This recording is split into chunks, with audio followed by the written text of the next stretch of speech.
लगता है आज भी शायद उनके पास क्लियर आंसर नहीं है। क्या हिंदुइज्म एक धर्म है या वे ऑफ लाइफ है या दोनों है? इस पर आपका क्या विचार? ये हिंदू धर्म की जो हम बात करते हैं ये दोनों है, क्योंकि आप देखो ना तो जो हिंदू दृष्टिकोण है या सनातन दृष्टिकोण है उसमें आज कैसे हम सेक्युलर और रिलीजियस, सेक्युलर और कम्युनल, इनको अलग अलग देखते हैं जी। वैसा कभी नहीं देखा गया।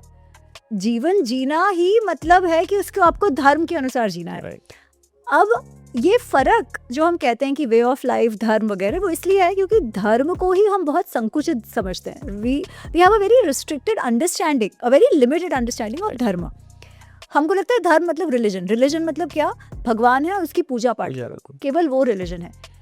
रिलीजन केवल वो है, वो बात ठीक है, परंतु धर्म वो नहीं है। धर्म क्या है? धर्म है कि धारयति इति धर्म, कोई भी सिस्टम धारण होती रहे, इन द सेंस कि वो चलती रहे, आगे बढ़ती रहे, उसका प्रोग्रेस होता रहे, वो सस्टेन होती रहे।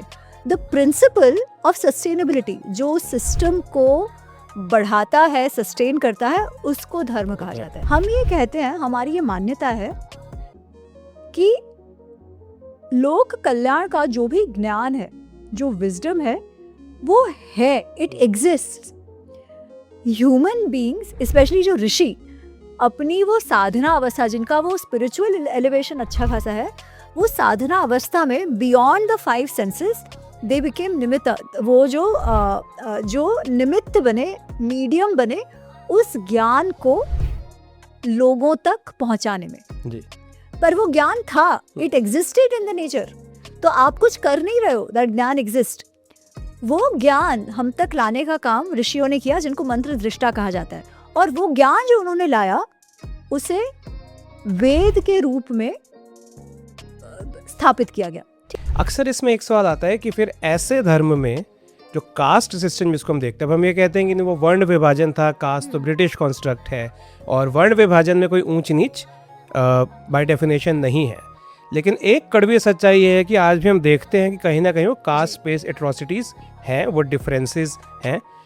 उसकी आपको क्या वजह लगती है? क्या कहीं ना कहीं हमारे ग्रंथों में ऐसे लेख हैं कि कहीं ना कहीं हमने शूद्रों को या ऐसे जिनको हम आज लोअर कास्ट कहते हैं, क्या ऐसे वो लेख हैं? क्या हमारी सोसाइटी में वो चलता आ रहा है, या ये एक more of A social problem है कि लोगों की विचारधारा बन गई, ना कि रिलीजियस प्रॉब्लम? तो उसकी सच्चाई क्या है? ये मैं ना शायद लोगों को अच्छा नहीं लगे, बट आपने पूछा है तो मैं इसका बहुत, जो मैं समझती, मुझे जितना समझ आया है उसके अनुसार उत्तर दूंगी, बिना मिंसिंग एनी वर्ड्स। अगर हम वेदों में देखें तो वेदों में 4 वर्णों की बात आती है। जी। वेद में जो चारों वर्ण हैं उनको उनको सोशल कैटेगरीज के रूप में, सोशल प्रोफेशनल कैटेगरीज के रूप में बताया गया है। जो पुरुष सूक्तम है कि पुरुष के ही भाग हैं, सभी के सभी पुरुष के भाग हैं, उसमें ऊंच नीच नहीं है। क्योंकि कई बार लोग कहते हैं कि जो पुरुष सूक्त वेद ऋग्वेद में है उसमें जो ब्राह्मण है वो तो मुंह से निकलते हैं, जो क्षत्रिय है वो हाथ से निकलते हैं, जो वैश्य है वो थाई से निकलते हैं, और जो शूद्र है वो पैर से निकलते हैं, इसलिए पैर से निकलते हैं, इसलिए बुरा। ये बात बिल्कुल सही नहीं है, क्योंकि धरती भी पैरों से निकल रही है उसी पुरुष की, राइट। नमस्कार, गुड आफ्टरनून। एक बार फिर से स्वागत है सबका किताबी बातों में, एक पॉडकास्ट जहां हम प्रयास करते हैं भारत को और दुनिया को समझने का किताबों के माध्यम से। दोस्तों, मेरे आज की गेस्ट हैं अमी गनात्रा, एक फेमस ऑथर जिन्होंने अब तक 4 बुक्स लिखी हैं हिंदुइज्म पे, रामायण पे, महाभारत पे। आज अमी के साथ हम प्रयास करेंगे हिंदू धर्म को समझने का। क्या है वास्तव में हिंदू धर्म? क्या हिंदू धर्म का मतलब सिर्फ पूजा पाठ करना है, रिचुअल्स को फॉलो करना है? क्या हिंदू धर्म में सिर्फ कास्ट सिस्टम है और कुछ भी नहीं? क्या हिंदू धर्म इम्प्रैक्टिकल है, आज के समय के साथ प्रैक्टिकल नहीं है? क्या हिंदुइज्म वास्तव में धर्म है भी या एक वे ऑफ लाइफ है? तो चलिए आज बात करते हैं अमी गनात्रा से, जिनकी latest book why are we this way, a guide to Hindu shastra में उन्होंने बहुत से ऐसे क्वेश्चंस का आंसर दिया है हिंदुइज्म के बारे में। अमी, बहुत बहुत स्वागत है किताबी बातों में। नमस्ते, बहुत अच्छा लग रहा है आपसे इन पर्सन बात कर। आपकी बारे एक बात देखिए कि आप हमेशा पुस्तकों को अच्छे से पढ़कर उसका विश्लेषण करते हैं, उसके बारे में बात करते हैं। इसलिए जब दिल्ली आना था तो आई वाज लाइक नहीं, आपसे तो पक्के से मिलेंगे। Thank you so much. मुझे याद है जब मैंने पॉडकास्ट करने स्टार्ट करे थे, you were my second guest मेरे पॉडकास्ट पे। It's been couple of years. आपकी 4 बुक्स हो गई तब से, 1 से लेकर 4। My podcast numbers increase, Yeah. Second podcast आज हम अराउंड 80th पॉडकास्ट पर हैं, so it's been a Wow. Journey for both of us. Wonderful. So Ami, पहला क्वेश्चन, जब हम बात करें हिंदू शास्त्र की, आपने रामायण महाभारत पर बहुत चर्चित किताबें लिखी हैं। रामायण महाभारत को मैं कहूँगा कि लोगों तक पहुँचाया, उसको समझाया कि क्या है। अब आपने हिंदुइज्म का एक पूरे धर्म को, उस नॉलेज सिस्टम को कवर करा एक बुक में, तो ये मूव कैसे फ्रॉम रामायण महाभारत टू हिंदू शास्त्र? इसमें ना ये हुआ कि पिछले साल जब कुंभ चल रहा था तो मैं एक ग्रुप के लिए कुंभ में एक सेशन कर रही थी जी इतिहास पर, और उसमें कुछ प्रश्न आए तो वेद, उपनिषद, इतिहास, ये कैसे अलग अलग कैटेगरीज है, ये मैं समझाने का प्रयत्न कर रही थी वो ग्रुप में। तो एक जो लेडी थी वो अटलांटा से थी, इंडियन ओरिजिन। उन्होंने कहा कि यार दिस इज सो कॉम्प्लिकेटेड, आप कह रहे हो हमें समझ आ रहा है बट ऐसा कुछ है नहीं जहाँ पर हम जाके रेफर कर पाए। Right. And that took me back to some 12-13 years of 12-13 years ago, जब मैंने इस विषय में अध्ययन शुरू किया था ओके। कि भाई हिंदू होने का अर्थ क्या है। हमारे मैं जिस प्रकार मेरा व्यवहार है वो कहीं ना कहीं मेरे संस्कारों के कारण है। अच्छे बुरे की बात नहीं है, बट जो है वो है। मैं आज भले ही मुंबई में पली बड़ी हूँ, आज हांगकांग में रह रही हूँ, कोई यूएस में पला बड़ा हिंदू कोई होगा, उसके साथ में बहुत सारी चीज़ों पे रिलेट कर पाती हूँ, क्योंकि कुछ कुछ बहुत सारी चीज़ें सेम है। तो वो ऐसा क्यों है, वो क्या है? तो जब वो अध्ययन शुरू किया था तो मेरा भी सबसे पहला प्रश्न यही था कि भाई शुरू कहाँ से करा जाए। जी। कोई कुछ कह रहा है, कोई कह रहा है वेद सबसे महत्वपूर्ण ग्रंथ है, कोई धर्मशास्त्र की बात कर रहा है, कोई मनुस्मृति कर रहा है, तो ये सब क्या है? इसलिए मेरा जो पहला ब्लॉग मैंने लिखा था 2013 में, वो ब्लॉग जिससे मैंने ब्लॉगिंग शुरू की थी, that was 101 on Hindu shastras, okay. Where I just wanted to lay it out for myself, किसी और के लिए नहीं, मेरे लिए, कि भाई ये क्या है, वो पता तो चले कि ये जो हम देखते हैं वो क्या है। So that was the blog. तो जब उन्होंने मुझे कहा तो मुझे वो बात याद है यार, मैंने कहा हाँ यार, दिस इज अ स्ट्रगल। कोई सीकर अगर अप्रोच भी करना चाहे तो कहाँ से शुरू करे वही नहीं पता होता। राइट। तो एटलीस्ट ऐसा कुछ हो जो इंट्रोड्यूस तो करे जो ले ऑफ द लैंड है उसको, जो main lay off the land है उसको, और कुछ फील दे पाए कि भाई वेदों में है क्या, कुछ फील दे पाए। तो उसके बाद उसमें फिर जो भी चाहे, या तो वो चाहे कि भाई मुझे ओवरव्यू मिल गया, ठीक है, कोई चाहे कि नहीं मुझे इसमें ज़्यादा डीप जाना है, तो वो भी कर सकते हैं, डिपेंडिंग ऑन एक बार पता तो क्या हो। So that was the idea कि भाई क्योंकि आप देखिए, वो हम कहते तो कि we don't have one book. कोई कहे कि हिंदुइज्म का आपका विच इज़ योर बाइबल है, विच इज़ योर टोरा, तो वी ऑलवेज से नहीं we have a library, but वो लाइब्रेरी में है क्या उसका नाम भी नहीं मालूम। राइट। तो आई फेल्ट लाइक इतना तो होना चाहिए कि this is the basic bare minimum, इतना तो हिंदू जो अपने आप को पता होना चाहिए, इतना कि पता ये होना है। चाहिए। जी, दैट्स तो वेयर इट स्टार्टेड। यहाँ पर एक बात आती है, और ये सवाल अक्सर पूछा जाता है, और जो हिंदुओं के मन में, और मुझे लगता है आज भी शायद उनके पास क्लियर आंसर नहीं है, क्या हिंदुइज्म एक धर्म है या वे ऑफ लाइफ है या दोनों है? इस पर आपका क्या विचार? ये हिंदू धर्म की जो हम बात करते हैं ये दोनों है, क्योंकि आप देखो ना, तो जो हिंदू दृष्टिकोण है या सनातन दृष्टिकोण है, उसमें आज कैसे हम सेक्युलर और रिलीजियस, सेक्युलर और कम्युनल, इनको अलग अलग देखते हैं, जी। वैसा कभी नहीं देखा गया। जीवन जीना ही मतलब है कि उसको आपको धर्म के अनुसार जीना है। राइट। अब ये फर्क जो हम कहते हैं कि वे ऑफ लाइफ, धर्म वगैरह, वो इसलिए है क्योंकि धर्म को ही हम बहुत संकुचित समझते हैं। We have a very restricted understanding, a very limited understanding of dharma. हमको लगता है धर्म मतलब रिलीजन, रिलीजन मतलब क्या, भगवान है उसकी पूजा पाठ, केवल वो रिलीजन है। रिलीजन केवल वो है, वो बात ठीक है, परंतु धर्म वो नहीं है। धर्म क्या है? धर्म है कि धारयति इति धर्म, कोई भी सिस्टम धारण होती रहे, इन द सेंस कि वो चलती रहे, आगे बढ़ती रहे, उसका प्रोग्रेस होता रहे, वो सस्टेन होती रहे।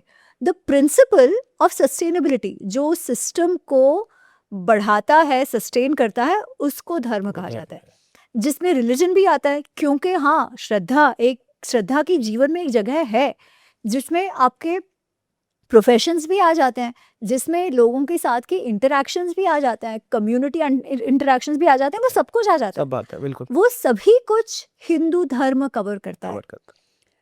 इसीलिए एक तो वो सनातन हम कहते हैं, it's eternal in the sense the principles, the value systems are eternal because it deals with sustainability. उसमें स्ट्रक्चर्स चेंज हो सकते हैं, अडेप्ट हो सकते हैं. लेकिन एक कॉन्टिन्यूटी है जिसको हम कहते हैं Continuity. Continuity of the Hindu civilization. Correct. So it is a way of life and it is also dharma, क्योंकि हाँ उसमें देवी देवताओं की पूजा पाठ की, श्रद्धा की भी बात आती है. तो यहाँ पर एक सवाल आता है कि जब हम कहते हैं, हम क्वेश्चन करते हैं कि हिंदुइज्म धर्म है या नहीं, क्या कहीं ना कहीं ये सवाल अब्राहमिक रिलीजन्स के इन्फ्लुएंस से आते हैं, क्योंकि उनके लिए धर्म का मतलब है कि एक गॉड है, एक ही बुक है. हिस्ट्री सेंट्रिसिज्म है. आई थिंक राजीव मल्होत्रा जी ने ये कॉन्सेप्ट बनाया था. हिस्ट्री सेंट्रिज्म है, आप एक इवेंट के बेसिस पर उसको देखते हैं, जबकि हम कहते हैं कि ऐसा नहीं है, क्योंकि हम उसको अलग अलग एंगल से देखते हैं. तो कहीं ना कहीं क्या अब्राहमिक रिलीजन्स के इन्फ्लुएंस से ये सवाल है? Absolutely. मैं आपको ना एक इंडोनेशिया की बात बताती हूँ. जी. मैंने काम के सिलसिले में, जब मैं कॉर्पोरेट में थी उसके सिलसिले में एक प्रोजेक्ट किया था इंडोनेशिया में. और 12वीं 13वीं सदी तक Indonesia was majority Hindu Buddhist. उसके बाद वो इस्लाम वगैरह में कन्वर्ट हुआ. तो आई वाज जस्ट फैसिनेटेड कि भाई जो तो जब काम हो जाता था तो मैं उसके बारे में रिसर्च करती थी, जाती थी, मिलती थी लोगों को वगैरह, पता करती थी. तो एक चीज़ मुझे पता चली कि जब इंडोनेशिया को इंडिपेंडेंस मिला डच से 49-50, उसी जब हमें मिला उसके आसपास ही, तो वहाँ पे उन्होंने एक ये जारी किया था कि you have to believe in some religion. ठीक है. और उस रिलीजन में उन्होंने इस्लाम, क्रिश्चियनिटी, जूडाइज्म, बुद्धिज्म भी रखा, पर हिंदुइज्म नहीं रखा. क्यों नहीं रखा? तो they had a very solid reason. बहुत उनके पास अच्छा रीजन था नहीं रखने के लिए, क्योंकि वो कहते हैं रिलीजन को आप कैसे डिफाइन करते हो? आपकी एक बुक है, आप सबकी पूजा करने की पद्धति एक है, ठीक है, आपके एक भगवान है. अब हिंदुइज्म या हिंदू धर्म जो है, आपकी एक पुस्तक तो नहीं है, आपकी एक पूजा पद्धति नहीं है, सबका अलग अलग है, आपके एक भगवान नहीं है, तो आप कैसे धर्म हुए? तो उन्होंने कहा कि आप हिंदू नहीं हो सकते. You have to have a religion. You can't be without a religion. And you have to select from one of these which has that. ठीक है. तो तब जो वहाँ पे जो हिंदू बचे थे कुछ, और जो एनिमिस्ट पेगन्स जिसे हम कहते हैं ना, जो वहाँ के लोकल ट्राइबल्स वगैरह थे, उनको ज़बरदस्ती इसमें से कुछ चूज़ करना था. अब वो ट्राइबल्स का तो कोई सिस्टम नहीं था, तो बहुतों ने इस्लाम और क्रिश्चियनिटी चूज़ किया. पर जो वहाँ जो 2% हिंदू बचे थे, स्पेशली बाली आइलैंड पे, उन्होंने कहा नहीं नहीं ऐसे नहीं, we have to fight for our recognition, हमारी आइडेंटिटी हमारा धर्म है. तो उन्होंने, और हमारे भारत के एक बहुत बड़े विद्वान थे, उनका नाम मैं भूल रही हूँ अभी, मैं एक बार देख के कहूँ, आप एडिट कर दीजिएगा. I think it's important that name. Edit कर लेना इसको. हाँ यार, हाँ याद आ गया, सॉरी. तो एक बहुत बड़े विद्वान थे रघुवीरा करके. तो वो रघुवीरा जी और बाली में हमारे एक हिंदू थे जो भारतीय थे, बट जब भारत पाकिस्तान का जब बंटवारा हुआ, तब वो पाकिस्तान से बाली चले गए थे, and then he married a person Hindu from Indonesia and stuff. तो इन दोनों ने मिलकर कहा कि भाई हम हिंदुइज्म को भी ऐसा डिफाइन कर सकते हैं, तो पर हम इसे जाने नहीं देंगे. तो उन्होंने क्या कहा, नहीं नहीं हमारी भी एक पुस्तक है वेद. उन्होंने सारे वेदों को एक ही कर दिया, एक है. उन्होंने एक पूजा पद्धति भी डिफाइन करी जो सारे हिंदू करेंगे. तो आज अगर आप जाओ बाली में, तो सारे हिंदू, बाकी जो अपना करते होंगे वो एक चीज़ है, पर एक तरीके से प्रार्थना मेल फीमेल सब करते हैं, जिसे वो लोग त्रिसंध्या कहते हैं. अब संध्या तो हमारे यहाँ भी है, बट संध्या अलग अलग कम्युनिटीज अलग अलग तरीके से करते हैं. लड़कियां कहीं करती हैं, कहीं नहीं करती हैं, टिपिकली कहते हैं कि लड़के करते हैं वगैरह. तो वहाँ उन्होंने कहा नहीं, वी स्ट्रक्चर इट इन अ वे जिसमें वो गायत्री मंत्र से शुरू करता है, और 3-4 ऐसे मंत्र है, शिव जी का एक है, विष्णु जी का एक है, वगैरह वगैरह.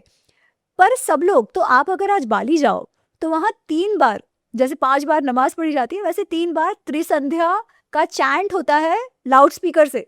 ओके. ठीक है. तो वो भी उन्होंने किया. और जो बुक जो है, मैंने कहा कि हाँ वो वेदों को ये बुक कह दिया.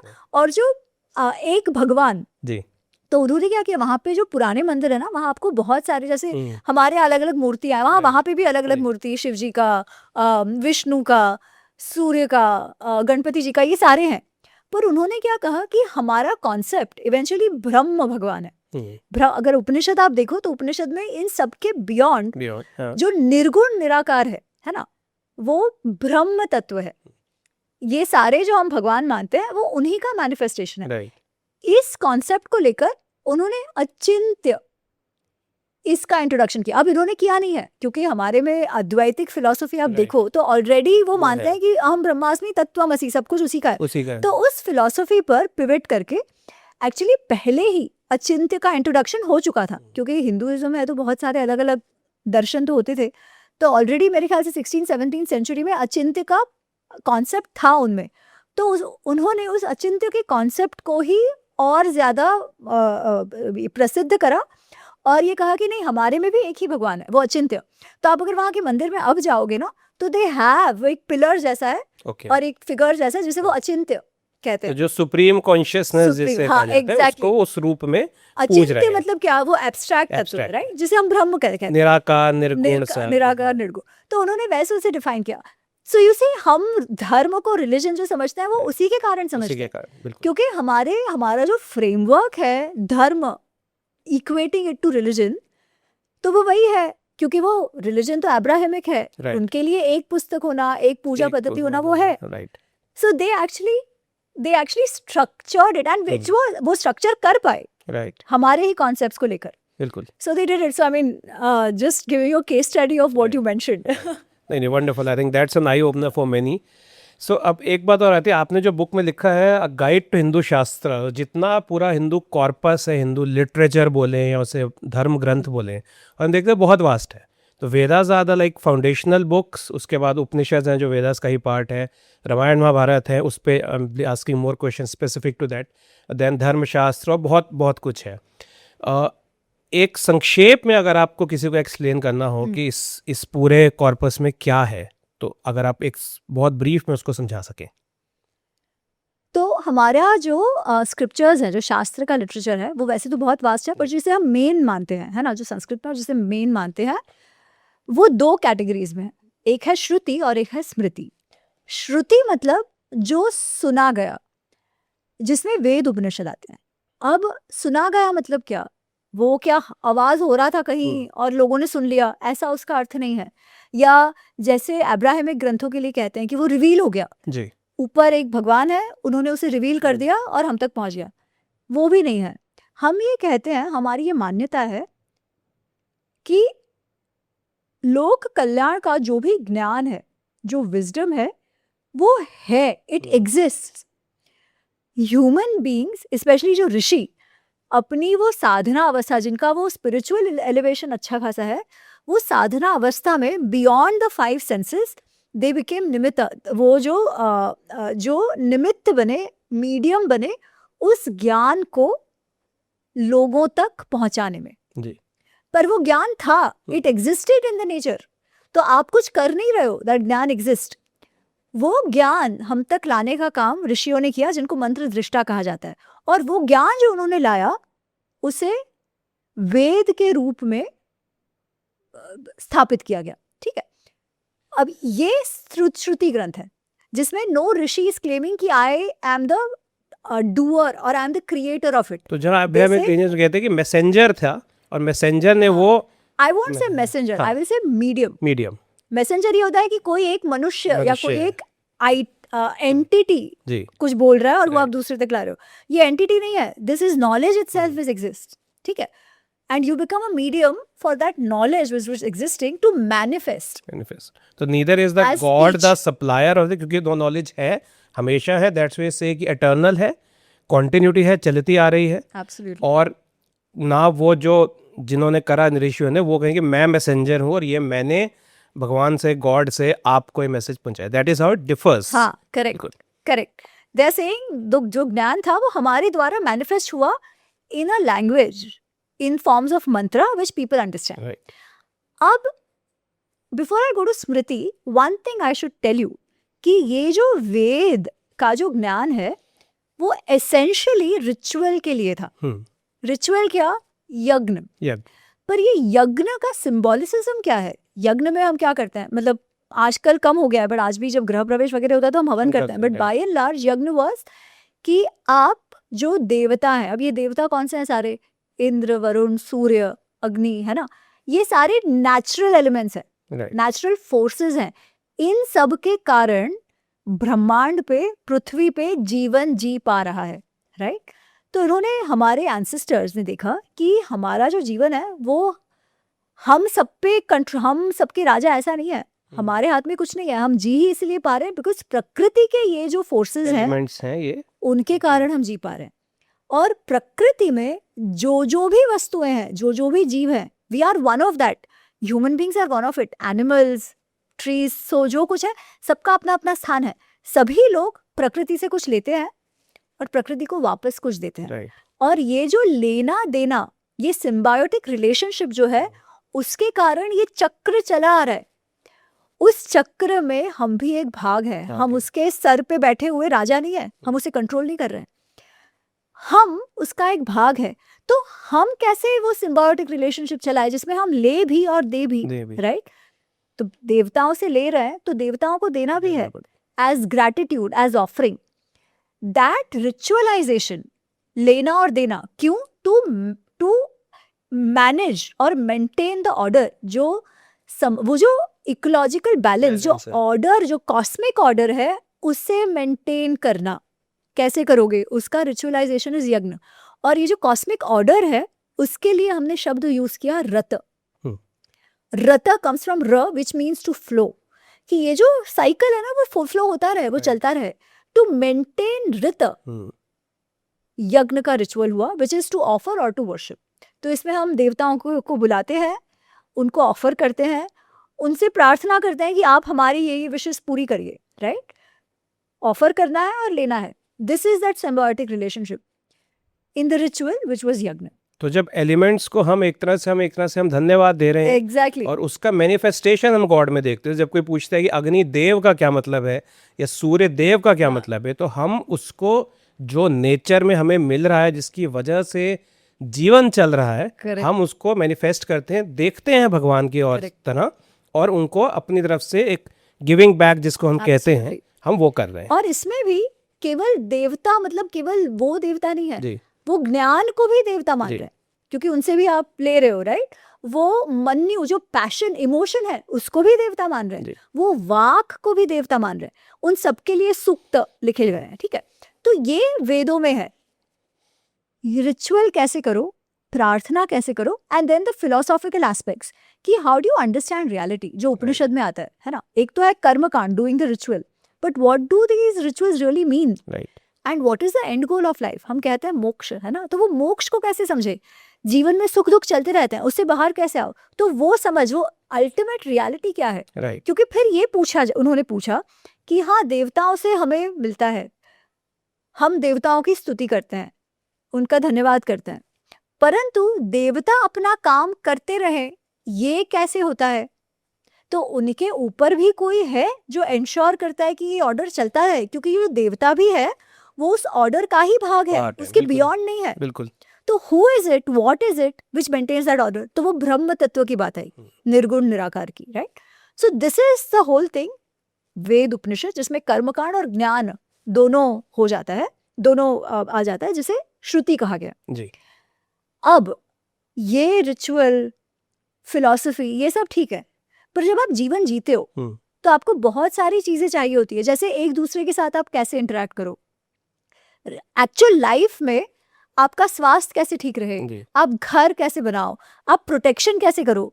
आप जो यज्ञ आप कर रहे हो उसमें आप देवताओं से तो कहते तो हो कि भाई आप मेरी रक्षा करना, आप मुझे धन धान्य देना, आप मेरा स्वास्थ्य बढ़ाना, पर वो एक्चुअल लाइफ में कैसे मैनिफेस्ट होता है कि देवता आशीर्वाद तो देंगे, बट उसके लिए दवाई बनाना तो हमारा काम है। वो जो आशीर्वाद दे रहे हैं उसका मतलब क्या, हमारे माइंड को इंस्पायर कर रहे हैं वो और इनोवेशन करके दवाइयाँ ढूंढने के लिए, राइट? तो वो सारा जो फिर वेदों के सीड्स, वेदों के ज्ञान के ऊपर जो और टेक्स्ट स्क्रिप्चर्स लिखे गए, स्मृति से जीवन को कैसे जिया जाए प्रैक्टिकली, उसके लिए ज्ञान निहित वेदों में है, बट उसको रियल लाइफ में कैसे समझा जाए, इम्प्लीमेंट किया जाए, बियॉन्ड जस्ट द रिचुअल, वो स्मृति ग्रंथों में। जब हम कहते हैं कि भगवान भी आपकी सहायता तब करता है जब अपनी सहायता खुद करते हैं, तो मैं सिर्फ वैदिक मंत्र पढ़ के ये नहीं कह सकता कि मैंने मंत्र पढ़ दिया, मैंने ग्रैटिट्यूड एक्सप्रेस कर दिया, अब सब कुछ अपने आप हो जाएगा, राइट? तो कोई एक स्कूल है जो ये भी मानती है कि भाई आप वही करो परफेक्टली, अगर आप करोगे रिचुअल तो मिल जाएगा, but that is also school. But by and large आपको कुछ करना पड़ेगा, राइट? तो उस ज्ञान को रियल लाइफ इम्प्लीमेंटेशन के लिए फिर अलग अलग ऋषियों ने उस पर काम करा और अलग अलग सब्जेक्ट्स क्रिएट हुए, ठीक है, जिसको कहा गया स्मृति लिटरेचर। स्मृति मतलब फ्रॉम मेमोरी, वेदों के ज्ञान के मेमोरी से फिर जो बनाए गए। इसके अंदर तो बहुत ज्यादा कैटेगरीज है, जैसे धर्मशास्त्र, ठीक है, धर्मशास्त्र में क्या है, मनुस्मृति इज अ धर्मशास्त्र, but it's one of it, और भी बहुत सारे हैं, पराशर स्मृति है, नारद स्मृति है। वो क्यों है? क्योंकि समाज जैसे बढ़ता गया तो कम्युनिटीज के बीच इंटरेक्शन कैसा हो, जो नॉन नेगोशिएबल्स क्या होने चाहिए, रूल्स और रेगुलेशंस कैसे होने चाहिए, कोड ऑफ कंडक्ट क्या होना चाहिए, कोई कैसे भी जिए ऐसा तो नहीं हो सकता है ना, सबको अपना अपना रोल क्या है वो समझ कर काम करना है, तो ही वो ऑर्डर बना रहेगा, समाज का ऑर्डर जो है वो बना रहेगा। वो उस काम स्मृतियों ने किया, मतलब धर्मशास्त्रों ने किया, विच सर्व्ड एज अ गाइड। राजाओं का अपना अपना होता था, राजाओं का अपना कॉन्स्टिट्यूशन शुरू से होता था, बट वो ओवरऑल कैसे हो, कैसे समझे, वो स्मृतियों से होता है। दर्शन, दर्शन मतलब to see what the ultimate reality, to understand what is the purpose of life, जीवन क्यों है, सच्चाई क्या है, मोक्ष कैसे प्राप्त हो, वगैरह वगैरह। इस पे कुछ कुछ ऋषियों ने काम किया, और उसके अलग अलग स्कूल्स हैं जिसमें योग, सांख्य, वैशेषिक न्याय, वेदांत, मतलब पूर्व मीमांसा, उत्तर मीमांसा, कि भाई वो मोक्ष की ओर आप कैसे जाओ। अलग अलग प्रकार से अलग अलग अप्रोचेस करे गए, अलग अलग तरीके से क्रिएशन को भी समझा गया, ठीक है। तो ये दर्शन का ग्रंथ हो गया, जिसका purpose was elevation, spiritual elevation ज्यादा था, right. Smriti was regular life, कैसे जीना है आपको। Then you had something called as Upaveda, जिसमें आयुर्वेद आ गया, स्थापत्य वेद, आर्किटेक्चर आ गया, धनुर्वेद आ गया, प्रोटेक्शन, ठीक है। गंधर्व वेद, जीने के लिए आपको, जैसे वेदों में धर्म अर्थ काम की तो बात आती है, मोक्ष की तो बात आती है, पर उसको जियो कैसे, you need pleasure, you need art, which is Gandharva Veda, right. You need swastha, which is Ayurveda. You need to have spaces which allow you to prosper and grow properly. Energy सबकी ठीक हो, स्थापत्य वेद, तो वो उपवेद में आ गया। अब ये सब ज्ञान तो ठीक है, ये करना चाहिए, नहीं करना चाहिए, जो श्रुति भी बताते हैं, है ना, कि स्मृति भी बताते हैं कि भाई this is the code of conduct, ये ऐसे करना चाहिए, ये सही है, ये गलत है। पर जब एक्चुअल लाइफ में आप जीते हो तो चीजें बदल जाती है, क्योंकि आप केवल एक रोल नहीं प्ले कर रहे, आप बहुत सारे रोल्स प्ले कर रहे हो, उसमें बहुत सारे आपकी प्रायोरिटीज हैं, वो प्रायोरिटीज एक दूसरे के साथ कॉन्फ्लिक्ट में आती है, जैसे हम धर्म संकट कहते हैं, उन सब के साथ कैसे डील करो। क्यों कोई बंदा गलत निर्णय लेता है इंफॉर्मेशन होने के बावजूद, what is it that makes you go down the drain, अपना खुद ही का नुकसान करा लेते हो जब सब कुछ है, ये सब क्यों होता है, ये आप कैसे समझो, है ना। तो वो जो practical implications of right and wrong to actually live, वो आपको इतिहास से समझ आता है, which are case studies, the life of our ancestors, right. उसी प्रकार आपको जीने के लिए भक्ति की भी आवश्यकता है, श्रद्धा भी महत्वपूर्ण है। ओवर टाइम जिस प्रकार श्रद्धा भी इवॉल्व होती है, तो उसमें नेचर डेटीज थे, नेचर डेटीज का आपने कहा ब्रह्म तत्व है, पर मनुष्य के लिए वो एब्स्ट्रैक्ट को समझना बहुत कठिन है, पर उसे आप फॉर्म दोगे तो समझना इजी हो जाता है, राइट। वो फॉर्म विष्णु हो सकते हैं, शिव हो सकते हैं, देवी हो सकती है, उनसे रिलेटेड कथाएं हैं, वो पौराणिक ग्रंथों में आ गया, जो आपकी भक्ति को सुदृढ़ करने का काम करता है। So that is the aspect of Purana. इस सभी से आपको जीवन जीने के वैल्यूज तो मिली है। बिल्कुल हाईएस्ट लेवल पे जब हम कहते हैं वेद, जहाँ पे आप थैंक करते हो नेचर को in the form of God, से लेकर डेली बेसिस पर आपने अपनी लाइफ कैसे जिए, आपको ये सारे ग्रंथ बताते हैं। जो पूरा कॉस्मिक ऑर्डर है ना, वो समझने का, वो वेदों द्वारा आप समझ पाते हो कि this is what it is, you don't rule it, you are a part of it. अब जब when you are a part of it, बाकी आपका रेगुलर जीवन आप कैसे जियो, वो फिर स्मृति ग्रंथों में, क्योंकि आप भी उस कॉन्शियसनेस का ही पार्ट हो। एब्सोल्युटली। अब यहाँ पर हमें अब ये देखिए, इसमें सेक्युलर और रिलीजन ये सब कुछ कवर हो जाता है, राइट, हमारे ही टेक्स्ट में। So this itself tells us कि it is not just पूजा पद्धति, it is a way of life. पूजा पद्धति is a part of it. बिल्कुल। तो यहाँ पर एक बात और आती है, जब हम बात करते हैं जैनिज्म, बुद्धिज्म जैसे, तो बहुत लोग ये कहते हैं, specially critics of Hinduism, that they are not exactly offshoots of Hinduism जैसे हम समझते हैं। वो कहते हैं separate religions, they were formed in resistance to caste atrocities and other problems. तो वहाँ जब हम बात करते हो, आपके हिसाब से सच क्या है? क्या वो ऑफशूट्स हैं, सिर्फ एक अलग पद्धति है, या वो due to the problems in Hinduism और जो कास्ट एट्रोसिटी एंड एवरीथिंग, उसका एक जवाब था और ये नए रिलीजन्स का फॉर्मेशन? मुझे लगता है ये ना कि उसके ऑपोजिशन में as a resistance, Right. I think ये सही नहीं है, क्योंकि बहुत सारी चीज़ें होती हैं। जब गौतम बुद्ध जब ज्ञान के सर्च में निकले तो वो रिचुअल्स और कास्टिज्म को देख के नहीं निकले थे। उन्होंने तो ये देखा कि समाज में कितना दुख है, इस है। दुख से कैसे बाहर Yes. निकलो, राइट? तो अगर वो इसलिए निकले होते कि अरे भाई उनके साथ जातिवाद हो गया और फिर वो वहां से बाहर निकले, तो एक अलग बात है, तो आप रेजिस्टेंस कह सकते हो। ऑफ कोर्स वंस उनको जब ज्ञान और रियलाइजेशन हुआ, तब वो तो यही कह रहा ना कि ये जो मार्ग है वो सबके लिए, जो संघ में आते हैं वो सब आ सकते हैं। सब आ सकते। तो उनके जो कुछ कुछ अप्रोच थे वो ऑर्थोडॉक्स वैदिक परंपराओं से, स्मृति से, इनफैक्ट वेदों में तो ऐसा नहीं है, बट स्मृतियों के जो कुछ कुछ ऑर्थोडॉक्स रूल से उससे थोड़ा अलग था। It was another approach which was allowed, right? समाज में वो भी हुआ।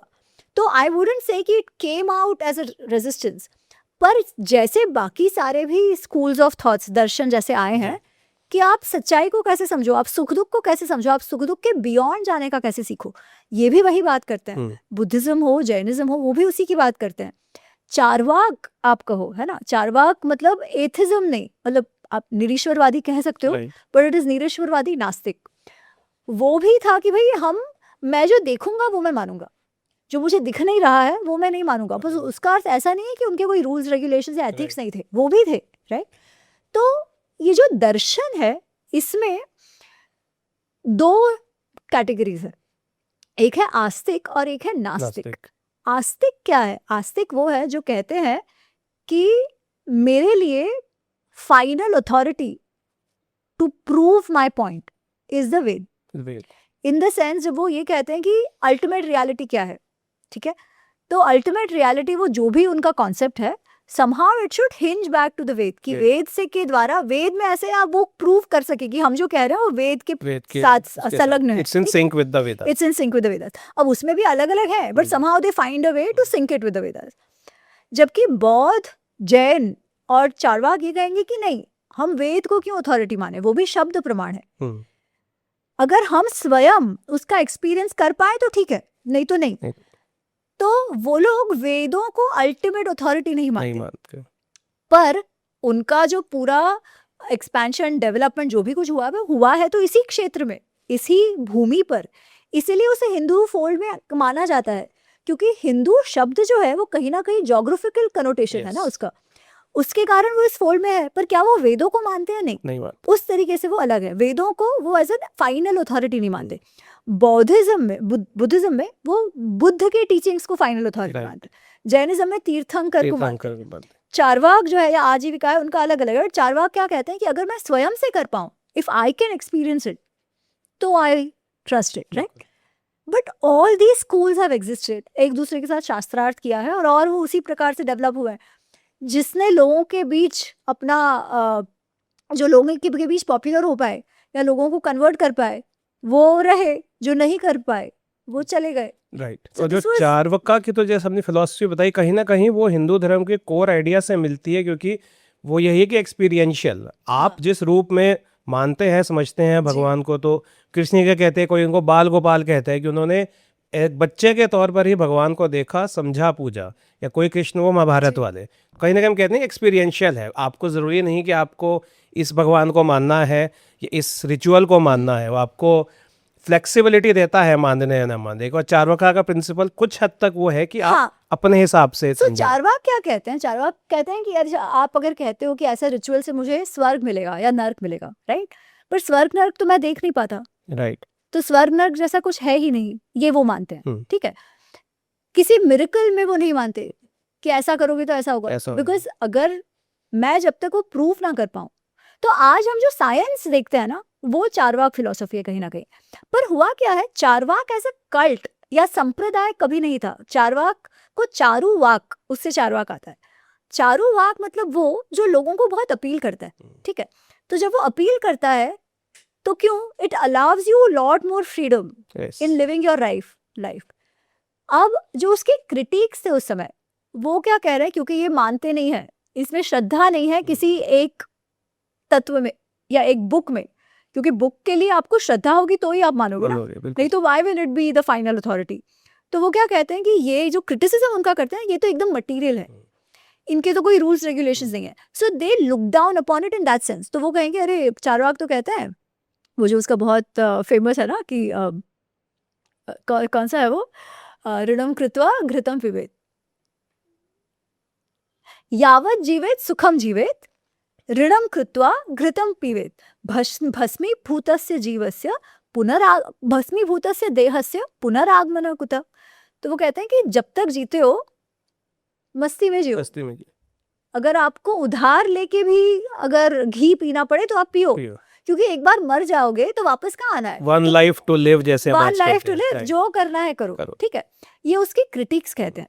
पर जो स्कॉलर्स ने उस पर स्टडी किया है वो कहते हैं कि नहीं, जो एक्चुअल चारवाक सूत्र है वो ऐसा नहीं है, क्योंकि चारवाक मतलब इमोरल्स नहीं है। चारवाक ये नहीं कहते कि कुछ रूल्स रेगुलेशंस होने ही नहीं चाहिए, वो ये कहते हैं कि जो हम मान पाए, जो दिखता है उतना होना चाहिए।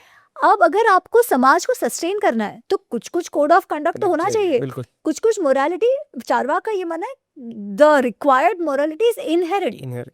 आपको अगर कुछ गलत हो रहा दिखेगा तो आप भले ही एथीस्ट हो, आप फिर भी आपको वो गलत लग सकता है। हर चीज के लिए आप रूल नहीं बना सकते, हर चीज आपको भगवान में मानने की आवश्यकता नहीं है या वेदों में मानने की आवश्यकता नहीं है टू सी कि कुछ गलत हो रहा है या मॉरली रॉन्ग है, right. This is what the proponents of Charvaka say, right. The critic से ऐसा नहीं है। तो इवन उसके लिए मैं आपको बताती हूँ जो वो लोग कहते हैं।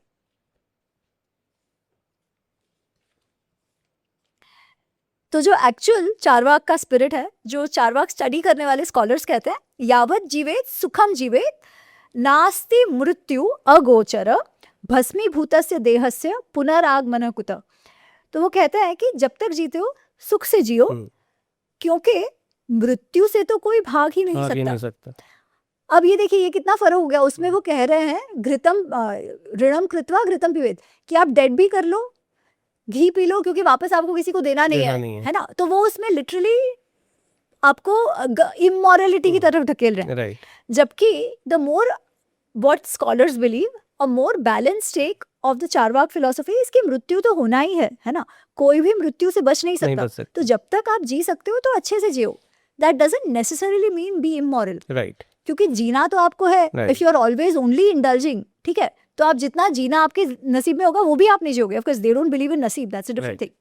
पर for your own good you need to have morality, right, rather than because of डर ऑफ सम देवता। This is the Charvak philosophy, and I'll tell you, people tend to look down upon the Charvak philosophy by and large. और आजकल भी लोगों को लगता है it's only materialism and hedonism, which is not the case.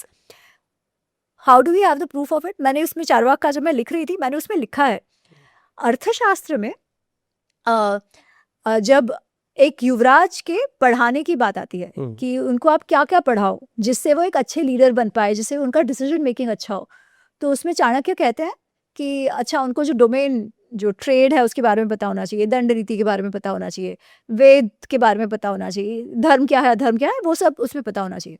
पर साथ साथ उनको आन्वीक्षिकी पढ़ाना चाहिए, ठीक है। आन्वीक्षिकी मतलब क्या? आन्वीक्षिकी मतलब आज जिसे हम क्रिटिकल थिंकिंग कहते हैं, कि वन ऑफ द थिंग्स जो युवराज है, जो डिसीजन मेकिंग के लिए तैयार कर रहे हैं जिसको, उसमें क्रिटिकल थिंकिंग होना बहुत महत्वपूर्ण है।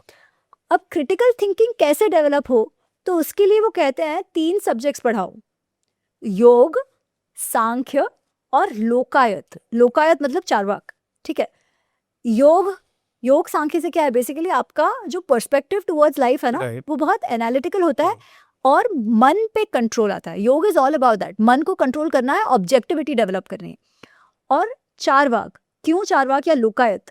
Because it only believes in प्रत्यक्ष प्रमाण, एविडेंस बेस्ड, जो सामने है दिख रहा है, एविडेंस आपको होना चाहिए, राइट। अब जो राजा जब क्या सही है क्या गलत है उस पर निर्णय कर रहा है, तो मुझे ऐसे लग रहा है, वो पुस्तक में ऐसे लिखा है, ऐसे करके नहीं कर सकता, उसको एविडेंस चाहिए। तो वो एविडेंस आप कैसे समझो, right.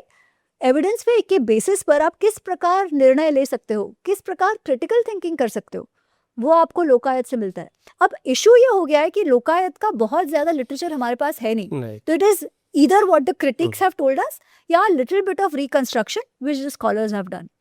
But what it seems like, अगर चाणक्य कह रहे हैं वो पढ़ाओ, तो it couldn't have been something to ignore, right. कुछ तो उसमें पढ़ने जैसा हुआ रहा होगा। और कहीं ना कहीं हम ये देखते हैं कि जो फिलॉसफी जो भी हमें लगता है कि a bit at odds with the core concepts of Hinduism, लेकिन हिंदुइज्म में सबके लिए स्थान है। एब्सोल्युटली तो एब्सोल्युटली इसके साथ साथ हम एक बात देखते हैं कि हम ये कहते हैं कि हिंदुइज्म सर्वाइव करा, it's one of the oldest surviving living civilisation.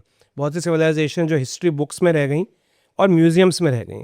What you think is the key reason? एक हम कहते हैं कि इवॉल्व होता रहा टाइम के साथ। व्हाट इन योर व्यू क्या वजह रही कि हिंदुइज्म आज भी इतने हज़ारों लाखों सालों बाद भी है इट्स गोइंग वेल? क्या वजह लगती है आपको? मुझे लगता है द इनहेरेंट स्ट्रक्चरल फ्लेक्सिबिलिटी। समाज जब वैदिक समय था तब मेरे ख्याल से थोड़ा लेस कॉम्प्लेक्स रहा होगा, राइट? लोग कम थे, एग्रीकल्चर पास्टोरियल सिविलाइजेशन तब का रहा होगा, टेक्नोलॉजी आज जैसी नहीं रही होगी, तो जो कम्युनिटीज में इंटरेक्शन है वो बहुत डिफाइंड रहे होंगे and it worked well. Core value क्या था? रत, धर्म, राइट? एंड जो वैल्यूज की हम बात करते हैं जिसमें questioning, seeking, getting the answers, going beyond just the material, जो आध्यात्मिक है वो तो सारा वैदिक टाइम से ऑलरेडी आता है, तो दैट वाज देयर।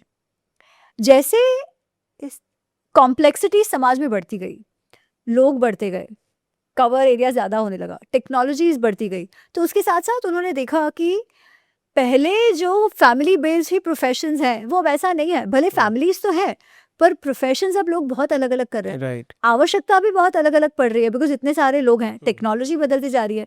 पहले के कुछ प्रोफेशन से उसमें पैसा नहीं है, they have to move on do something else.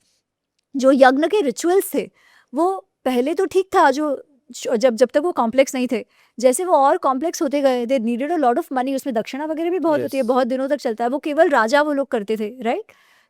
पर अगर केवल राजा वो लोग वो कर पा रहे हैं और पुरोहित करवा रहे हैं, तो क्या बाकी लोगों को वो जो डायरेक्ट कनेक्शन विद भगवान की आवश्यकता नहीं है क्या? क्योंकि वो भी आवश्यक है, श्रद्धा की बहुत, श्रद्धा has a big role to play in people's life, right? तो आप क्या करो, will you exclude them from it? तो आप देखोगे कि धीरे धीरे while the values remain the same, आपके जो एथिकल वैल्यूज है वो है, राइट। जो संस्कार है, जो ऋत है, जो ऋण है, जो आप सोचते हो कि आपका जो जीवन है वो केवल आपका नहीं है, आपके जीवन में बहुत सारे लोगों का योगदान रहा है आपको आप बनाने के लिए, तो आपके जीवन में आपका कोई पर्पस होगा तो क्या होना चाहिए कि आप वो ऋण को पे बैक करो। जैसे हम महायज्ञ की बात करते हैं, जैसे यज्ञ देवताओं के लिए है वैसे यज्ञ समाज के लिए भी है। आप समाज से लेते हो, समाज को भी कुछ देना है, जो तपस्या से, सेवा से सब आप करते हो, तो वो कॉन्सेप्ट तो है, परंतु जो भगवान के साथ का जो इंटरेक्शन है वो बदल सकता है। अब वो बदल सकता है, उसका मतलब क्या आप वेदों को जाने दो? नहीं, आप वेदों पर ही, वेदों के ज्ञान को लेकर ही स्ट्रक्चर्स बदलाव करो, इंटरैक्शंस बदलाव करो, बट ज्ञान वही है, कोर वही रहेगा, और आप समय के हिसाब से जो स्ट्रक्चर्स है वो बदलते रहो, है ना? जैसे मैंने एक एग्जांपल भी इसमें दिया है कि ये कथा जो मनु वाली कथा है, जो पुराणों में हम जो मत्स्य अवतार की कथा सुनते हैं, तो वो कथा क्या है कि मनु ऋषि है, वो एक्चुअली जो कथा है वो वेदों से आती है, ठीक है? It is from I think Shatapatha Brahmana या तैत्तिरीय ब्राह्मण, फ्रॉम यजुर्वेद एक्चुअली। तो वो कथा रिचुअल के लिए है कि रिचुअल आप अच्छे से करोगे तो आपके कितने फायदे होंगे वगैरह, बट द स्टोरी सेज कि एक बार मनु अपनी जो भी रिचुअल कर रहे थे तो एक मछली उनके पास आती है और वो कहती है मुझे आप बचाओ। तो छोटी सी मछली है, तो उसे एक मटके में वो डाल देते हैं पानी के साथ। अब मछली बड़ी हो रही है तो वो देखते हैं अब वो मटके में तो नहीं आ रही है, तो उसके लिए आपको बड़ा और मटका लेना पड़ेगा, तो बड़े मटके में डालते हैं, पानी ज़्यादा डालना है। फिर वो देखते हैं कि और बड़ी हो गई मछली, मटके में किसी भी वेसल में नहीं आ रही है, तो उसे जाके वो पॉन्ड में छोड़ देते हैं, तालाब में छोड़ देते हैं। और बड़ी हो गई, अब तालाब में भी नहीं आ रही है, तो क्या करते हैं वो उसे लेकर जाके समुद्र में छोड़ देते हैं। मछली वही है, उसे पानी की भी आवश्यकता है, पर अगर मनु ये कहते नहीं नहीं मैंने जो मटका बनाया है उसी में रहना पड़ेगा इसे, तो क्या होता, वो मछली मरी जाती है, मछली मर जाती, कुछ नहीं होता, पानी भी गिर जाता। मैं हमारे सिविलाइजेशन को वैसे देखती हूँ, हम लोग वो मछली है, जिस पानी से हमें शक्ति मिल रही है वो हमारे वैल्यू सिस्टम्स है, पर ये जो वर्ण व्यवस्था, जाति वगैरह, ये सारे स्ट्रक्चर्स हैं, यज्ञ रिचुअल, ये सारे स्ट्रक्चर्स हैं, ठीक है? अगर हम इंसिस्ट करें कि भाई ऐसा ही स्ट्रक्चर रिजिड होना चाहिए, तो क्या होगा, जैसे समाज बड़ा होगा, टेक्नोलॉजी बदलेगी, आवश्यकताएं बदलेंगी, और वो रिजिडिटी रहता तो हम भी खत्म हो जाते। खत्म हो जाए। पर हमने क्या किया, हमने कहा नहीं, स्ट्रक्चरल एडजस्टमेंट्स हो सकते हैं। जैसे वो मनु ऋषि, वो जो ऋषि मनु ऋषि, वो मछली जैसे जैसे बड़ी होती है तो स्ट्रक्चर्स भी चेंज कर उसके रहे हैं, हिसाब से चेंज हो जाते हैं, बिल्कुल। उसके अनुसार हम भी, क्योंकि हमारे में वो अडेप्टेबिलिटी रही है, वो समझ रही है कि कोई स्ट्रक्चर बदलने से धर्म नहीं बदल जाता, Right. वैल्यूज नहीं बदल जाती, ये केवल ग्रो करता है। जो समय के साथ जो जरूरी है उसको चेंज कर, एब्सोल्युटली, लोगों की आवश्यकता बदल आवश्यकता जाती बदल है, जाती है। राइट। तो वो हम करते रहे हैं, और उसमें भी हमने ये नहीं कहा कि अरे वो मटका था, वो गलत था, उसे गलत अब था। देखो ही मत कभी, राइट। Right. ऐसा भी नहीं था, मटके की भी उस समय की आवश्यकता थी। उल्टा हमने क्या किया कि वेदों में जो कुछ यज्ञ के लिए जो मंत्र यूज होते थे, उसको अभी हम देवताओं की पूजा के लिए यूज करते हैं। कितने सारे ऐसे हैं, वेदों में जो मंत्र थे वो आज भी हम यूज करते हैं, है ना, बिल्कुल। अलग रूप से यूज करते हैं, बट करते हैं। तो हमने कभी भी ऐसे clean cut from the past Right. ये नहीं किया कि अरे पहले आप लोग पेगन थे, अब खत्म, आपसे खत्म, किसी को अभी पूछा, यही, ऐसा नहीं है। वो भी आज भी कुछ कुछ लोग हैं जो नित्य अग्निहोत्री है, आज कुछ कुछ लोग हैं जो पौराणिक देवताओं के रूप में मानते हैं, and we all have lived peacefully, Right. जिसकी आवश्यकता जैसी है। उसका अर्थ ये नहीं है कि वैल्यूज बदल गए। बिल्कुल। कोर वैल्यूज क्या है? कोर वैल्यूज एक तो जो ऋत, जो हमने कहा, जो ऋण की आपको, जो ऋण फ्रेमवर्क जो है कि हम जन्म लेते हैं कुछ डेट के साथ और आपको उसे चुकाना है थ्रू योर एक्शंस, राइट। जो दो चीजें मुझे बहुत अच्छी लगती है वेदों में, एक तो है आनो भद्रा कृत्वो यंतु विश्वतः, कि दुनिया भर से, विश्व भर से जो अच्छे विचार हैं, जो मुझे मेरा पोषण करे, वो विचार है, वो मेरे तक आए, तरफ आए और मुझे नरिश करते रहे, कहीं से भी आए। ओ वहां से आया तो मैं नहीं मानूंगा। ये जो इनहेरेंट संस्कार हमारा हो गया है ना, इसीलिए आप देखिए हमारे समाज में ऐसा कभी नहीं हुआ कि एक साइंटिफिक डिस्कवरी हुई और हमने कहा नहीं ऐसे कैसे हो सकता है, ब्लास्फेमी, राइट। ये नहीं हो सकता, क्योंकि हमको पता है कि ज्ञान आ सकता है, बदलाव। उल्टा हमारे में उल्टा है, हम लोग कहते हैं नहीं हमारे तो वेदों में सब कुछ है, right. We try to use science to say हमारे पास हम एक्सेप्ट करते हैं even if it's not in sync with what is in our religious books. We are very happy to accept new things, क्योंकि वी नो कि जहां से भी आए अच्छी बात है। Seeking is inherent to us, भगवानों से भी हम प्रश्न करते हैं ज्ञान पाने के लिए, राइट। तो दैट इज देयर। और दूसरा है एकम सत बहुधा विप्रा वदन्ति, वो सत्य एक है, उसे पाने के मार्ग अलग अलग। इसके कारण ही जो हम कहते हैं ना कि इंक्लूसिविटी इज इनबिल्ट इन अस। हम सेक्युलर की जो बात, सेक्युलरिज्म का आजकल बात होती है, वो सेक्युलर क्योंकि हम सबको एक्सेप्ट कर पा रहे हैं, वो इसलिए नहीं वो हम प्लूरल इसलिए नहीं है क्योंकि कोई कॉन्स्टिट्यूशन कह रहा है या हमारे ऊपर बैठ के कोई करा रहा है। हम इनहेरेंटली है। हम अगर कोई कहे कि अच्छा ये नए भगवान है, हम एक्सेप्ट करेंगे, उनकी भी पूजा करेंगे, उस भाव से करेंगे। बट एक्सपीरियंशियल हुआ है। हाँ, मुझे लगता है, मैं एक्सपीरियंस कर रहा हूँ तो वो है। तो यहाँ पर हमें एक बात आती है, हमने हिंदुइज्म की बात करी, हमने कहा धर्मशास्त्र और वेद जिसमें बहुत कुछ स्पिरिचुअल है, मेटाफिजिकल है, जिसमें जीवन जीने की कला है। वेरी इंपॉर्टेंटली वो धर्म, वो सिस्टम इवॉल्व हुआ है ओवर टाइम। अक्सर इसमें एक सवाल आता है कि फिर ऐसे धर्म में जो कास्ट सिस्टम जिसको हम देखते हैं, हम ये कहते हैं कि वो वर्ण विभाजन था, कास्ट तो ब्रिटिश कॉन्स्ट्रक्ट है और वर्ण विभाजन में कोई ऊंच नीच बाय डेफिनेशन नहीं है। लेकिन एक कड़वी सच्चाई ये है कि आज भी हम देखते हैं कि कहीं ना कहीं वो कास्ट बेस्ड एट्रोसिटीज़ हैं, वो डिफरेंसेस हैं।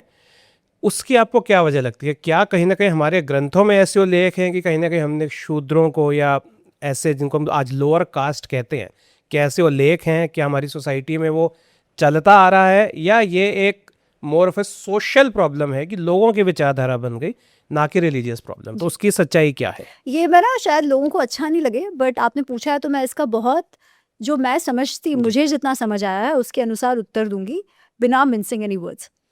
अगर हम वेदों में देखें तो वेदों में 4 वर्णों की बात आती है जी। वेद में जो चारों वर्ण है उनको उनको सोशल कैटेगरीज के रूप में, सोशल प्रोफेशनल कैटेगरीज के रूप में बताया गया है। जो पुरुष सूक्तम है कि पुरुष के ही भाग हैं, सभी के सभी पुरुष के भाग हैं, उसमें ऊंच नीच नहीं है। क्योंकि कई बार लोग कहते हैं कि जो पुरुष सूक्त वेद ऋग्वेद में है उसमें जो ब्राह्मण है वो तो मुंह से निकलते हैं, जो क्षत्रिय है वो हाथ से निकलते हैं, जो वैश्य है वो थाई से निकलते हैं, और जो शूद्र है वो पैर से निकलते हैं, इसलिए पैर से निकलते हैं इसलिए बुरा। ये बात बिल्कुल सही नहीं है, क्योंकि धरती भी पैरों से निकल रही है उसी पुरुष की, राइट। तो फिर धरती भी खराब हो गई ऐसा कहा जाए तो पुरुष सूक्त के अनुसार इसमें उस प्रकार की हायरार्की नहीं है कि ये अच्छे और ये बुरे, सभी की आवश्यकता है, पैरों के बिना आप चलोगे कैसे समाज में, राइट? तो यू नीड योर लेग्स, कोई लेग्स बुरे नहीं हो जाते हैं। बिल्कुल।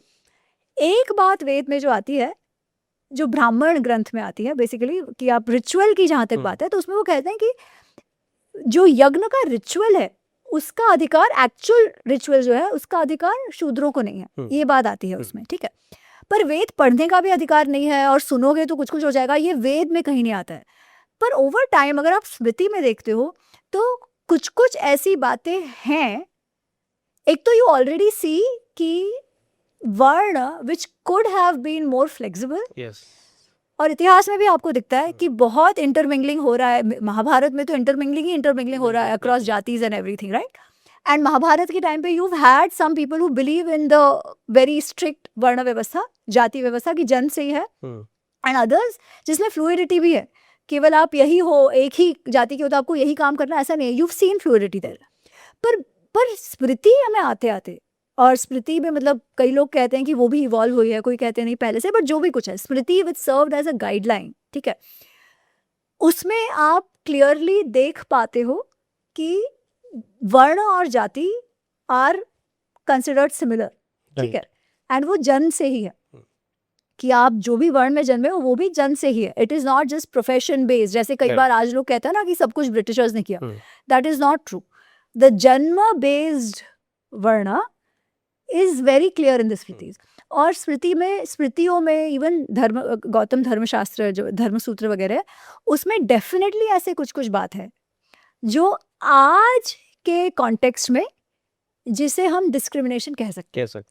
अब उस समय आप देखो तो जो अधिकार की बात है ना, तो अधिकार was not only a privilege, अधिकार वाज अ कर्तव्य। Yes. आपको ये करना है। अगर आप ब्राह्मण जन्म आपका है तो आपको ये वेद पढ़ना है और बहुत सारी चीजें नहीं करनी है, राइट? और अगर आप समाज देखो तो सारे जो कार्य होते थे वो बहुत ही फिजिकली टैक्सिंग होते थे। Yes.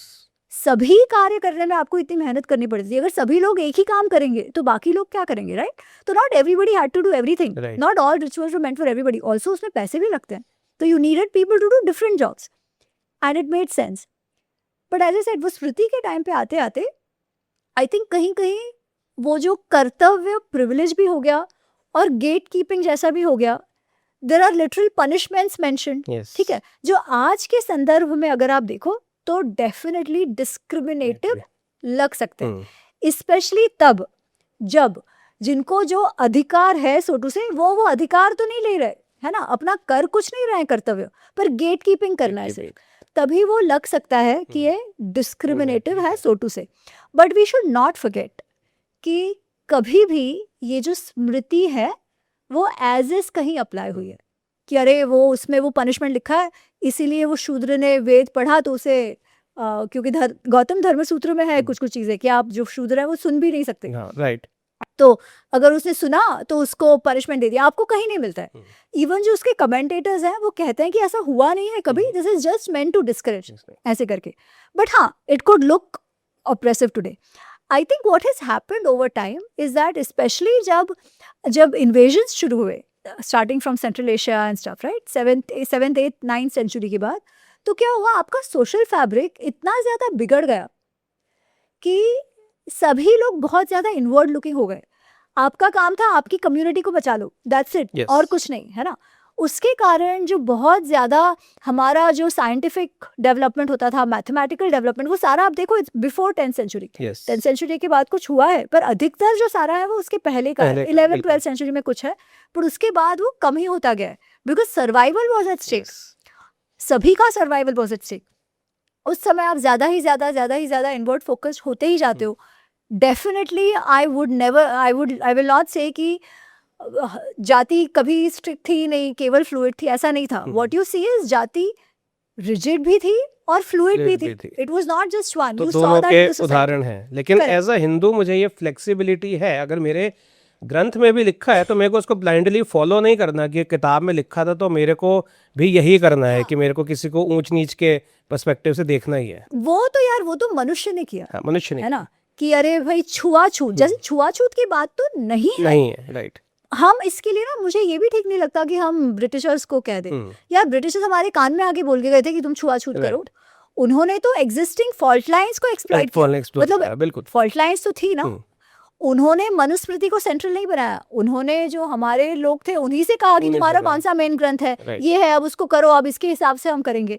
तो उनके जो सपोर्टर्स थे या उनको हेल्प करने वाले हमारे ही लोग थे, हमारे लोग थे, उसका बिल्कुल। मतलब कहीं ना कहीं ये था ही। एंड यू विल सी कि इवन आप अगर महाभारत समय देखो तो you always had people who were way more rigid about it Yes. And others who weren't, One. और आज तक वो चले आ रहा है, राइट? तो द ब्यूटी स्टिल इज कि वो एक दूसरे को मार नहीं रहे, हाँ, नहीं, वो सिर्फ इतना नहीं करे तुमको पाप लगेगा, तुम गलत कर रहे हो, कल्चर टूट रहा है, ये सब बात करेंगे, बट कोई किसी को मार नहीं रहा है। म्यूचुअल कोएग्जिस्टेंस वो है, बिल्कुल। एग्जैक्टली। बिल्कुल। And I think every society will go through Will go through. Some of it, बिल्कुल। Right? So we don't need to, हमें अपने आप को मारना नहीं है उस पे, पर इससे भागना भी नहीं, भागना नहीं। क्योंकि आज की भी रियलिटी है ना, Yes. लोगों की लिव्ड रियलिटी है। और Right. आप आज भी गांव में जाके देखो, मैंने अपने आंखों से देखा, मैं क्या मना करूं बिल्कुल। कि मतलब वो बंदा ऑफिस में काम कर रहे हैं सब लोग, ठीक है, और हम लोग बाहर फिर खाने गए थे, मैं किसी प्रोजेक्ट पे थी in one of the tier 2 tier 3 cities, and Mumbai से मैम आई हैं, तो सबके साथ खाना खाना था।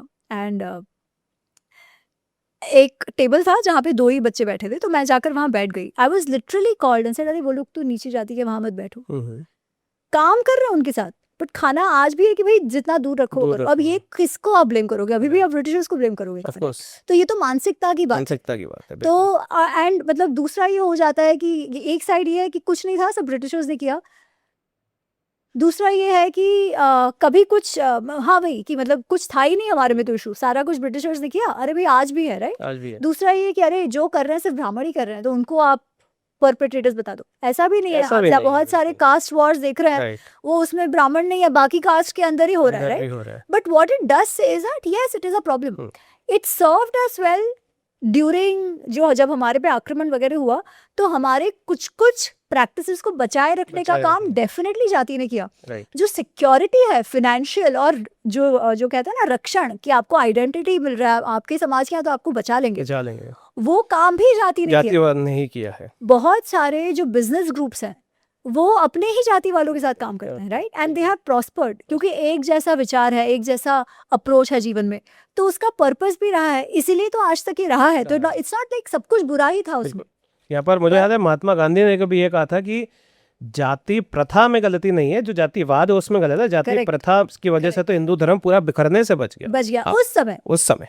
पर अगर आज हमें लग रहा है कि आज वो फॉल्ट लाइंस हमें और तोड़ रहे हैं, तो we really need to think about. Constitution के अनुसार तो वैसे ही आप डिस्क्रिमिनेशन नहीं कर सकते, बिल्कुल। बट हाँ मतलब समाज में तो थोड़े बहुत हद तक है। We have come a long way, I think we have come a long way. बिल्कुल। एंड आप देखो कि अर्बन सेटिंग्स में तो बहुत ही कम हो गया Right. है ना, इस विषय में बात भी करना। राइट। तो टाइम के how much time you have? It's 5:45। हाँ, if you have any more हाँ क्वेश्चंस। नहीं क्वेश्चंस एक्चुअली बहुत सारे हैं, बट तो अमी एक बात आती है और कि जब हमने बात करी हिंदुइज्म की कि सहिष्णुता सिखाता है, इवॉल्व होता है टाइम के साथ, क्या हम ये कह सकते हैं कि हिंदुइज्म की जो सबसे बड़ी स्ट्रेंथ है यही उसकी सबसे बड़ी वीकनेस भी? जब हम ऐसे कल्ट्स के साथ डील करते हैं जिसमें बिल्कुल भी सहिष्णुता नहीं है, तो डेफिनेटली वो हमारे विरुद्ध जाता है। क्योंकि होता क्या है ना, हम सामने वाले को हमारे जैसे समझते हैं। जी। हमको लगता है हमारे इतने सारे भगवान है, एक और सही, राइट? और सही हमारे में फॉल्स गॉड का कॉन्सेप्ट ही नहीं है, नहीं है, हमारे में काफिर का कॉन्सेप्ट ही नहीं है। क्योंकि हम तो एक कहते हैं एक कॉन्शियसनेस है जो पूरी दुनिया एक एंटिटी है। हमारे में जो मैं जैसे कह रही थी कि एकदम हार्डकोर जातिवादी ऑर्थोडॉक्स भी अगर आप ले लो, Right. है ना, एकदम जातिवादी, नॉट इवन जात प्रथा वाले, वो भी ये नहीं कहेंगे कि ये लिबरल है तो इसे मार दो, अब राइट? ऐसा नहीं है। वो कहेंगे ठीक है तुमको पाप लगेगा, दैट्स इट, राइट? उससे ज्यादा वो किसी को हार्म नहीं करेंगे। बोलेंगे अपने से जियो, तुम हिंदू नहीं हो, ज्यादा से ज्यादा उतना कह देंगे और कुछ भी नहीं। आप सामने वाले को भी वही एक्सटेंड कर रहे हो, वही जो आपका भाई यू कैन एग्जिस्ट, राइट? ये आप कर रहे हो। इनफैक्ट उससे ज्यादा जाके हम जैसे एकम सत बहुधा विप्रा वदंती की बात करते हैं, हम कहते हैं सत्य तो एक है, उसे पाने के अलग अलग मार्ग हैं, अलग-अलग और हर एक मार्ग जो है वो एक्सेप्टेबल है।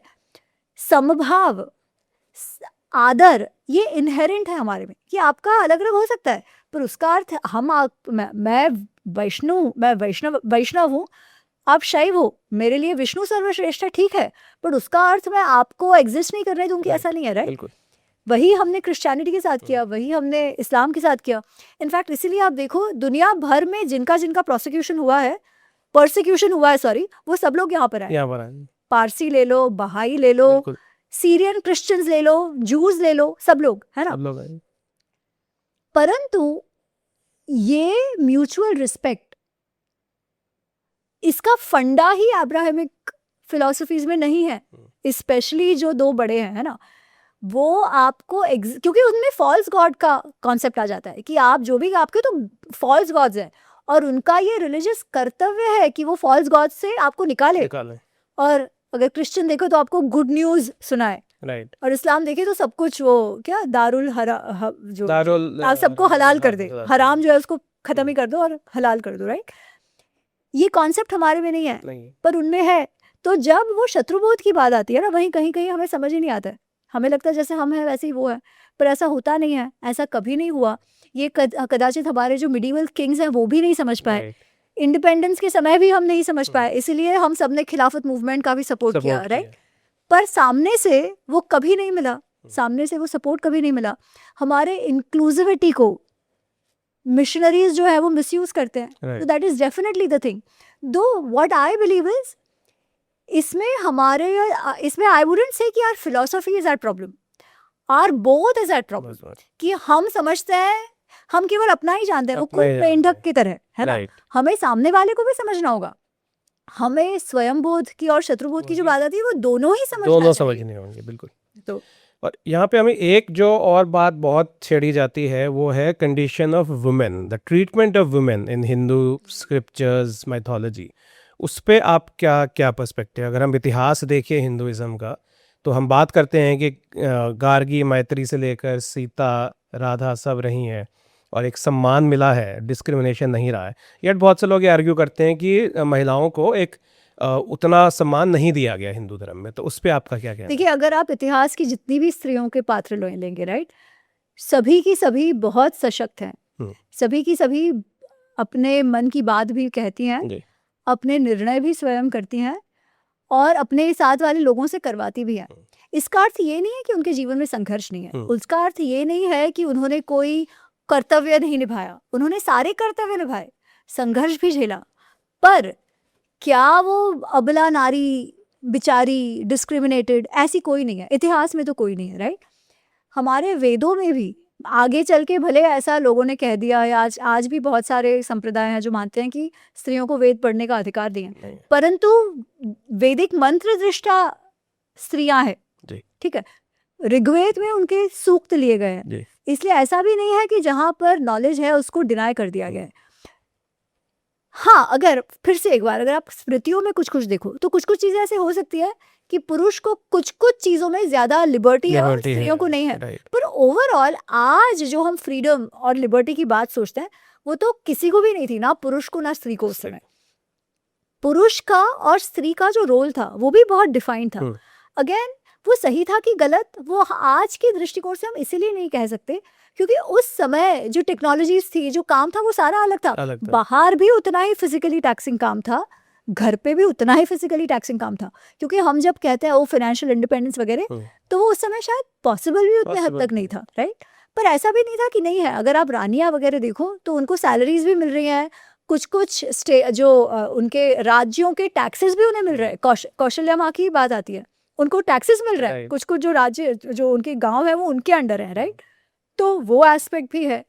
इसलिए टू से कि हमारी जो संस्कृति है वो स्त्रियों पे हमेशा अत्याचार ही करती है, ये तो बिल्कुल सही नहीं है। क्या रोल्स डिफाइंड थे? हाँ। क्या आगे चलकर या इवन पिछले 200-300 वर्षों में ऐसी बातें हुई है जो डिस्क्रिमिनेटेड या ये हो सके? डेफिनेटली। पर मैं इसमें ना और एक बात लाना चाहती हूँ, मुझे लगता है ये हमें कभी नहीं भूलना चाहिए। हम एम्पावरमेंट और लिबरलिज्म को हमेशा वेस्ट के साथ कंपैरिजन में देखते हैं। वो कंपैरिजन क्यों गलत है? और इनफैक्ट अगर वो कंपैरिजन करें तो हम लोग हमेशा से ज्यादा एम्पावर्ड रही हैं। क्योंकि जब डेमोक्रेसी भारत में आई या इवन उसके पहले जब ब्रिटिश टाइम पे भी उन्होंने अपने को वो कुछ वोटिंग राइट्स वगैरह दिया था, ऐसा कभी नहीं हुआ कि स्त्रियों को वोटिंग राइट्स नहीं था। भारतीय महिलाओं को कभी भी वोट के अधिकार के लिए लड़ना नहीं पड़ा, हमेशा से इक्वल अधिकार, पहले इलेक्शन से ही राइट। परंतु स्विट्जरलैंड में वोटिंग राइट्स महिलाओं को स्विट्जरलैंड में, जर्मनी में 1970s में मिले। क्यों? क्योंकि उनके विचारधारा के कारण, आइडियोलॉजी के कारण स्त्रियों में पुरुषों से आधी बुद्धि मानी जाती है। राइट तो जब बुद्धि आधी है तो आपको कैसे वोटिंग राइट्स देंगे? राइट राइट उनको एक्चुअली स्ट्रगल करना पड़ा। One of the reason for emergence of feminism so to say was that, amongst other things, right.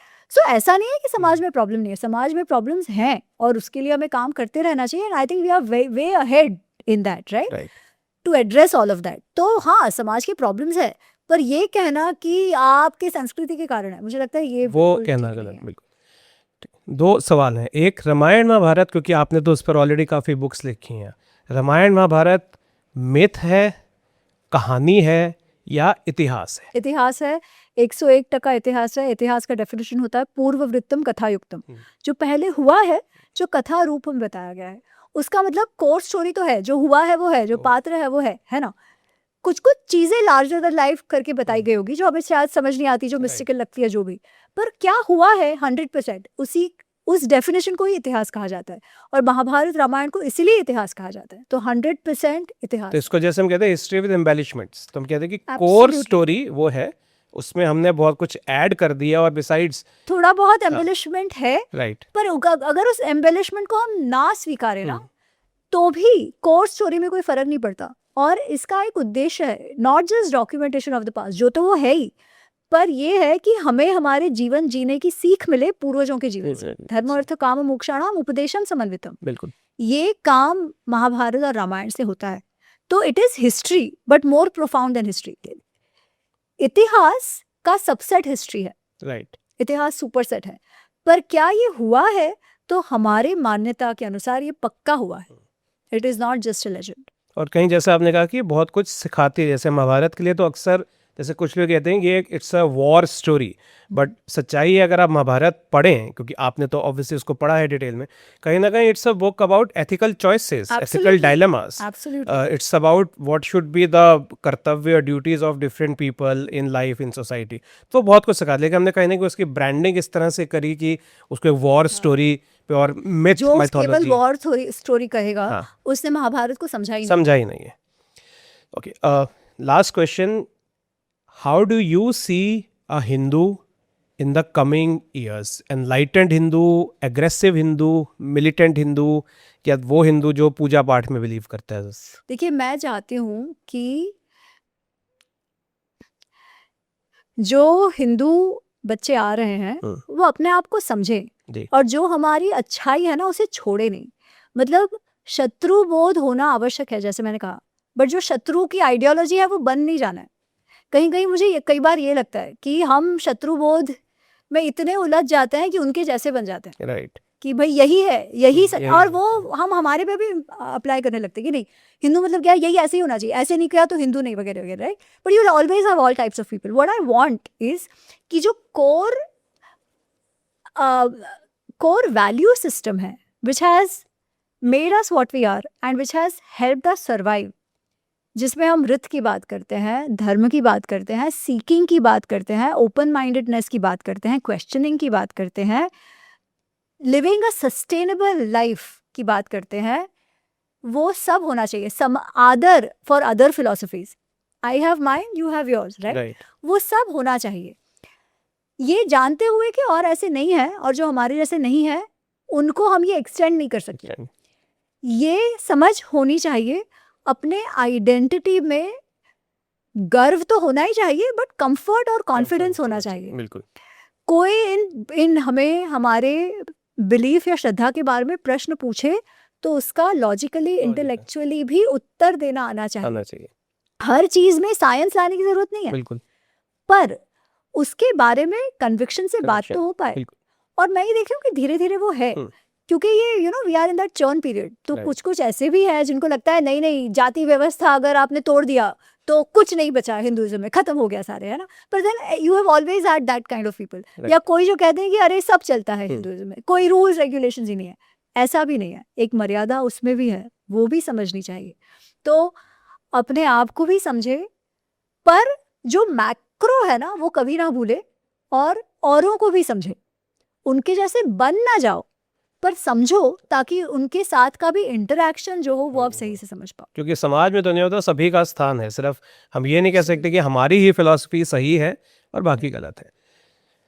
Okay, 5 quick rapid fire kind questions. Okay, okay अमी, हम we are towards end of the session. मैं 5 आपसे quick questions पूछना चाहता हूँ, तो उसका हम ओके अगर हिंदुइज्म पर नहीं लिखते तो आप किस पर लिखते?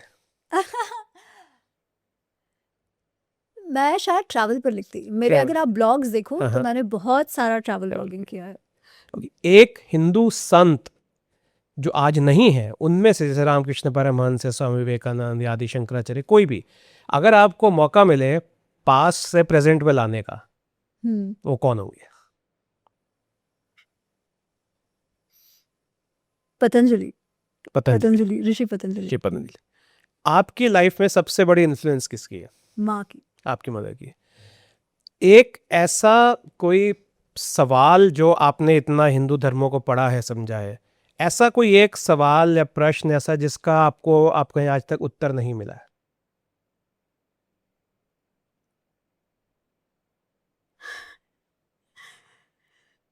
ये ना इस बारे में मेरे पास एक प्रश्न का उत्तर इसलिए नहीं, क्योंकि कई बार ना हम प्रश्न जानते भी नहीं है।